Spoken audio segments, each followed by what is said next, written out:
దాడులు చేశాం. ఫోర్డో అణు కేంద్రాన్ని ధ్వంసం చేశామని అమెరికా చంకలు గుద్దుకుంటోంది. మా ఫైటర్లను మించినోళ్లు లేరు అని ట్రంప్ తెగ గొప్పలు పోయారు. అయితే అమెరికా అనుకున్న లక్ష్యాన్ని చేరుకుందా? ఈ విషయంలో అగ్రరాజ్యం పెద్దగా సక్సెస్ కాలేదు అంటున్నారు నిపుణులు. అమెరికా ఊగిసలాట ధోరణిని ఇరాన్ ఉపయోగించుకున్నట్లు చెబుతున్నారు. ఫోర్డో అణు కేంద్రంపై అమెరికా బంకర్ బస్టర్స్ విరుచుకుపడ్డాయి. దాన్ని ధ్వంసం చేశామని అమెరికా ప్రకటించుకుంది. అయితే ఇరాన్ మాత్రం ముందే జాగ్రత్త పడినట్టు తెలుస్తోంది. శుద్ధి చేసిన యురేనియంని వేరే ప్రాంతానికి తరలించినట్లు అనుమానాలు వ్యక్తమవుతున్నాయి. దీనికి సంబంధించిన పలు ఉపగ్రహ చిత్రాలని ఆధారాలుగా చూపిస్తున్నారు. కొన్ని రోజులుగా ఫోర్డో అణు కేంద్రానికి వాహనాల తాకిడి పెరిగింది. గత 3 రోజులుగా పెద్ద సంఖ్యలో ట్రక్కులు, ఇతర వాహనాలు అక్కడికి వచ్చాయి. అందులోని యురేనియం, ఇతర కీలక పరికరాలను ఇరాన్ వేరే సురక్షిత ప్రాంతానికి తరలించేసినట్లు అనుమానాలు వ్యక్తమవుతున్నాయి. శాటిలైట్ ఇమేజెస్ ప్రకారం జూన్ 19న 16 ట్రక్కులు అణు కేంద్రంలోకి వెళ్లాయి.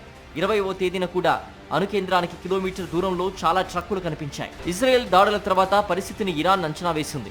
తాము అణ్వాయుధాలు తయారు చేయకుండా అమెరికా ఏమైనా చేస్తుందని అంచనా వేసింది.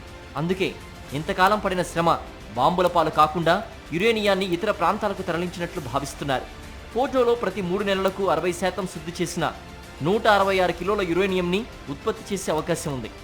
ఇక్కడ యురేనియంని శుద్ధి చేసే 50,000 అణు సెంట్రిఫ్యూజులు ఉన్నట్లు కూడా అంతర్జాతీయ అణుశక్తి సంస్థ చెబుతోంది.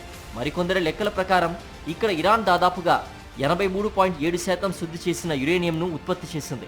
90% శుద్ధి చేయగలిగితే అణుబాంబును తయారు చేసినట్లే లెక్క.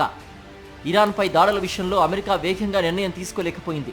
ఈ నెల 13న ఇజ్రాయెల్ దాడులు మొదలుపెట్టింది.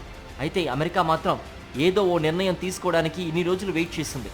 ఆ తర్వాత దాడి చేస్తామని హెచ్చరించిన ట్రంప్ 2 వారాల టైం పెట్టారు. కానీ ఈలోపే ఇరాన్ సాధ్యమైనంత వరకు జాగ్రత్త పడింది.